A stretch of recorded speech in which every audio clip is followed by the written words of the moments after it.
$1.5 million. That's up 12% from 2022. Officials say the ongoing terminal expansion crucial for accommodating the growing demands for the Central Valley, especially those flying out of the country. More than 322,000 people traveled to or from Mexico last year, an increase of 4%.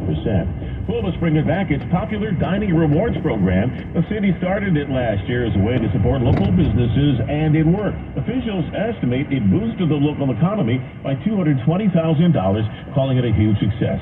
Customers simply need to eat or drink at a restaurant, bar, or coffee shop and save their receipts. Once the total hits $100, the receipts can be redeemed for a $25 gift card through February the 16th. Federal officials announced arrest and charges in what they call a takedown of a wide-ranging international drug trafficking conspiracy. Fox's Kristen Goodwin has more. FBI Assistant Director in Charge Donald Alway details arrest in an alleged drug trafficking organization. 12 defendants have been taken into custody, and 7 fugitives are still outstanding. Officials also announcing charges against a Canadian national they say purchased methamphetamine from suppliers connected to cartels in Mexico, using a network of truck drivers and distributors in Los Angeles to move the drugs into the U.S. and Canada. Drugs seized include 800 kilograms of methamphetamine, approximately 951 kilograms of cocaine, and 20 kilograms of fentanyl. The estimated wholesale value of the drugs seized is between $16 and $28 million. Dubbed Operation Dead Hand. Kristen Goodwin, Fox News. And now the forecast from ABC 30 meteorologist Christine Gregory. So good afternoon, Central Valley, and happy Tuesday. Temperatures once again climbing into those low 70s with more warmth in store, staying nice and quiet and dry through most of Tuesday and Wednesday morning before we talk about heavy rain and snow late Wednesday night and Thursday. Also, the wind is picking up a little bit with gusts near 20 miles per hour. Rain totals could exceed over an inch of rain by the time we get to Friday and Saturday with heavy snow across the High Sierra. Some places above 5,000 feet could exceed 1 to 2 feet. For KMJ and ABC 30's meteorologist Christine Gregory. I'm Jill Miller on KMJ at KMJNow.com or wherever you stream. And taking a look at traffic in the 1500 block of North Oakmore Street. This is in Visalia, Oakmore and Visalia. There's been a collision, no injuries involved there. East Manning and South Englehart, south of Fresno, a collision, no injuries. And West American, crash from, get this right for you. West American Southwest Avenue crash was burning alongside the road. With KMJ Traffic, I'm Robin Carey. This report is sponsored by the California Department of Public Health. What does it take to take on Alzheimer's? Courage to learn the facts and know the signs. And confidence to talk to your healthcare provider about screening and early detection. Find out how you can take on Alzheimer's at takeonalz.com. This is your Mayor, Jerry Dyer. I want to thank everyone who has supported me over the last 4 years and to ask for your vote as we continue to build upon our successes. I've served this city for more than 40 years as a police officer, police chief, and now as your mayor. I've dedicated myself to improving the quality of life for everyone in Fresno. As mayor, decreasing homelessness and crime and beautifying our neighborhoods has been my top priorities. By working directly with business and community leaders, we now see significant decreases in homelessness along our highways and streets and the rebirth of older neighborhoods. While other valley cities have seen increases in homelessness and crime, our city has seen significant reductions in both. And thanks to the Beautify Fresno movement, over 3,000 tons of trash have been removed from our neighborhoods and highways. Let's continue to build upon our successes as one Fresno. Paid for by Jerry Dyer for Mayor 2024. Hey, it's CG for my friends at Resort Life Carts. About a month ago, I was invited over to Resort Life Carts to take a peek at them. They're a family-owned company right here in Fresno. Before going over, I thought I was going to see golf carts. No, these are not golf carts. They're anything but golf carts. They are fully customized, low-speed vehicles, LSVs, street-legal carts that are absolutely gorgeous. When I walked into Resort Life Carts, I was speechless. And do I need to tell you, I rarely get speechless. They go up to 25 miles per hour, no emissions because they're electric, and your family can use them just about anywhere. In your neighborhood, taking the kids to school, around the community, and yes, you can take them to the golf course. They redefine practice. The whole nature of low-speed vehicles is a growing and evolving movement. I want you to come in and talk to my friends Paul and Tracy. They're the owners. They have 2 locations, River Park in Fresno, Tesoro Vallejo in Madera. Find them online at resortlifecarts.com. I'm telling you, be prepared to be wowed. This report is sponsored by Staples Store. Staples Print Big Sale means the more you print, the more you save. Get $20 off your print purchase of 100 or more, 50 off your print purchase of 200 or more, and 100 off your print purchase of 300 or more. Hence 21024. See staples.com/print for details. Print more, save more at Staples. Call Britain now for your $129 complete furnace Revitalize Bacon. Makes your heater glow like it's young again. Online at allbritain.com. KMJ's Afternoon Drive continues right now. Here's Philip and Eve. Well, to your 3 o'clock hour on KMJ for the Jurassic with Curtis Johnson, and a bizarre, disgusting, frustrating, raging turn in the story of the turkey. This is so tragic.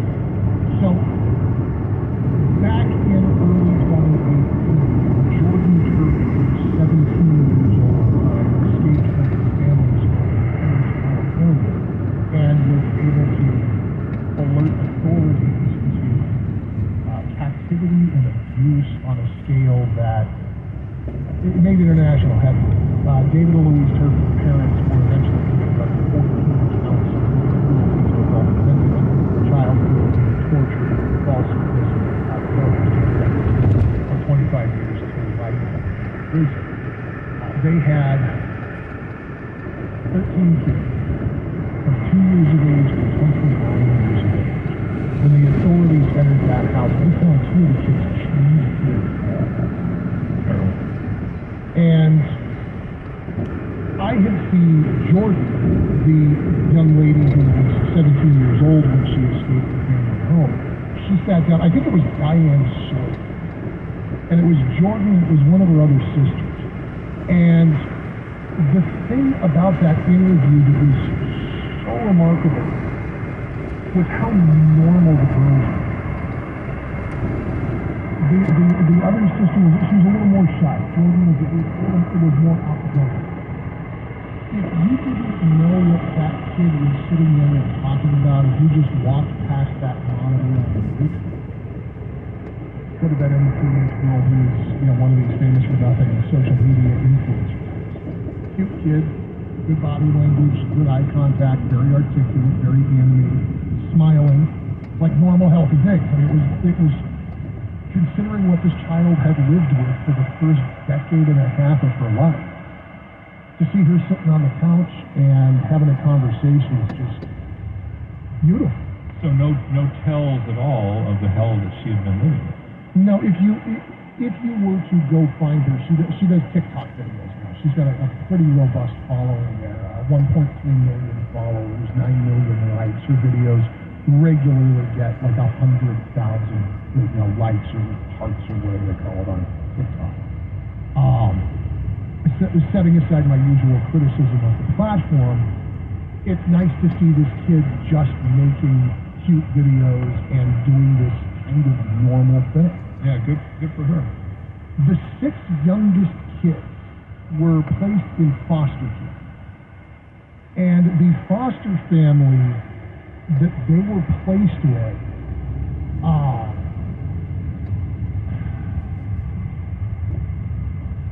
there's a quote in one of these articles. The new family says, your parents were right. You're nobody. You're filth. You don't deserve to eat lunch. This is the foster parents. The married couple, their adult daughter, they had 6 of the Turpin kids in their care. I can't imagine what was going through those Turpin kids' heads to think that you'd been saved, only to realize you're back with monsters again. I can't even fathom what was going through those children's heads, the horror that must have been. At a certain point, I mean, this is, I hate it, but at a certain point, does a child not come to the conclusion, oh, all adults are monsters? Yeah, well, if that's all you've seen, you might accept that is simply reality and that everyone's existence is like that. The other piece of this was an internationally heard case.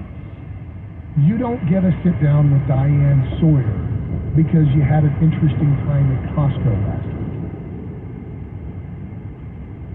These kids, while their faces weren't shown, their names were known all over the world. I mean, I remember when the story broke, and it was immediate, it became the news cycle, and it went on for weeks. When the parents went to trial, the whole thing got revisited. I mean, this is as high a profile as a case like this gets. And ChildNet, the agency responsible for the foster care placement, and the county of Riverside, let those kids slip between the cracks and end up in a foster situation where they were being abused together. It is staggering. Even if you are running a crap agency, even if you are in a department full of thugs, those 6 kids, I mean, the lack of care, the lack of fear of consequence.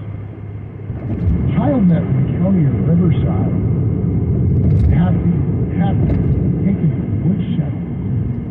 Yeah, in this circumstance, they deserve to be sued. They deserve to have their horrible childhood exposed to the state of California and the rest of the world as being negatively issued and criminal. So, like we said, Chopin's biological parents have been put to life. The foster parents that have taken the 6 youngest in, Rosa and Marcelina Olgren, and their adult daughter, Lenny, were arrested back in March of 2021. They've been released on bail. They've all entered not guilty plea. So the trial on this is still pending, which is also mind-blowing too, because holy smokes, what's going on in the foster care system? What's ChildNet and Riverside County doing while this is out in la-la land waiting for its turn on the docket? Well, especially going back to the Oaklands, this information says that there was prior credible allegations of abuse and neglect. Yeah. Again, credible prior allegations that it appears that the county of Riverside welfare system failed to investigate or failed to understand what was happening. Yeah, the explanation is that the Oglins continue to receive foster payments due to a poorly explained financial incentive that prioritized funding over the kid.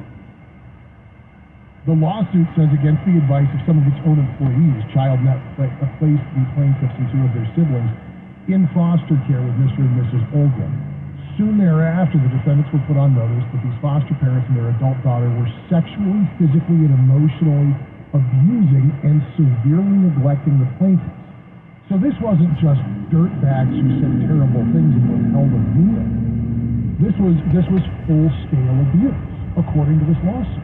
Yeah, it's not just neglect; it's criminal, physical and sexual abuse. No excuse for that. So the response from ChildNet when Fox News reached out to them was, we're going to do some disclosed how to discuss the allegations. Yeah, of course. ChildNet has to be disbanded, and the County of Riverside Child Welfare Department has to be cleaned up. I mean, is there anybody in either of these food chains that can be redeemed at this point? No, because one of the reasons why we have welfare services of these kinds is so that it can be a safe place for these individuals. When this isn't something to the tune of, well, somebody was a little neglectful, or maybe they weren't a right fit. These are criminal, physical, and sexual abuse allegations that were verified, and the perps have gone to prison for it. I mean, that has to mean game over for that system. You have to strip it down. You have to take all of the people that were involved in that decision process and make certain that they never get involved in the placement of children again. It means careers have to end for people who are involved in that decision process. It can't be trusted. No, the details that are outlined in the lawsuit, I'm going to spare you guys reading it, but it's what was happening in this foster care placement is horrifying. It really does only take second place to what the Turpin parent did. I'm glad these kids are out of there. I'm glad there's a renewed focus on them. And I hope to God that they have the county of Riverside and this child that said that they're able to simply go live independent of these systems and these abuses. Yeah, I hope they get a nice fat settlement and have the hope of living a normal life for the rest of it. Unbelievable. E. Curtis Johnson's over there. I'm Philip Teresi. When we get back, we're going to talk a little bit about Governor Newsom. Boy, talk about flip-flopping. Wasn't he just talking about how important water storage was? Yeah, but, you know. And the worm has turned. That's on the way on KMJ. Yeah, looking at Tuesday afternoon traffic, the Fresno-Clovis Metro freeways are all looking fairly good, except northbound 41. North from the 180 interchange, the usual afternoon congestion is beginning. And Visalia, the 1500 block of North Oakmore Street, there's been a collision, no injuries there. With KMJ Traffic, I'm Ron McCary. This report is sponsored by Jackson Hewitt. It matters who does your taxes. When you get your biggest tax refund from Jackson Hewitt, prepare to shout, "Jackson Hewitt, yeah!" from the rooftop. In the event you don't get your biggest refund, you'll get your money back, plus $100. Fresno is a very special place, a great place to live and raise a family. As your supervisor, I'm dedicated to keeping it that way. I was born and raised in Fresno County, graduated from California State University, Fresno, and I've owned a small business for over 20 years. I've been a strong voice for public safety, business owners, and taxpayers. I wrote the Anti-Slum Enforcement Team Ordinance, holding slumlords responsible for keeping their properties safe and clean, and the No Camping Ordinance to address homelessness on our streets. I even wrote the ballot measure, Measure Q, that you approved by over 80%, requiring a balanced budget for the city of Fresno. I've always believed that success is the fruit of hard work. I'm Steve Brandow, and I'd appreciate your vote. Steve Brandow has been endorsed by Sheriff John Zanoni, DA Lisa Smith-Kent, former Sheriff Margaret Mims, and the Fresno Deputy Sheriff's Association. Paid for by Steve Brandow for Supervisor 2024. I'm John York, KMJ Ag Director for Pickett Solar, the Valley's leading commercial solar installer. Attention, the CPUC and utilities have failed ag and commercial businesses when they implemented M3. The result, valuable credits generated from daily solar production have dwindled down to pennies. Time is of the essence. On February 14th, the publicized M2 extension will expire for business with multiple meters. Now is the opportunity to secure full value of your solar production and lock in a rate structure for the next 9 years. Most systems pay for themselves within 3. Bottom line, don't wait. Locking in M2 now means better savings and a quicker ROI. The stakes are high and the urgency is real. The days of offsetting multiple meters by one solar array and maximizing full value of its production is ending. Take advantage of M2 now and maximize the savings to your bottom line. Learn more at PickettSolar.com. What do you do if you can't pay your taxes? Turn your tax problems over to us so we can negotiate with the government for you. And in almost all cases, you don't have to deal with the government. Take advantage of all your qualified options, like offering compromise, pay only part of what you owe, either in monthly installments or one payment. Monthly payment plan that works for you and is acceptable to the government. Penalty forgiveness, hardship deferral. The government leaves you alone until you overcome your challenge, such as job or business loss, illness, or other situation. Innocent spouse. If your former spouse causes tax problems, shift it to them, where it belongs, or other individual solutions. We discuss your case with you so you'll have a complete understanding of how we plan to help you. We'll work with your current year situation before it becomes a tax problem, because we want to put a final end to all your tax problems. Call Moskowitz LLP at 888-TAX-DEAL. That's 888-TAXDEAL. 888-TAX-DEAL or MoskowitzLLP.com. MOSKOWITZLLP.com. It's a new year. Time to reboot and reset. out with the old and in with new resolutions. This is Christina Mousson for Gar Bennett. We may not be able to predict the future, but we can guarantee that every year there will be more regulations, producing more headaches for growers. Gar Bennett knows the problems growers stress. That's why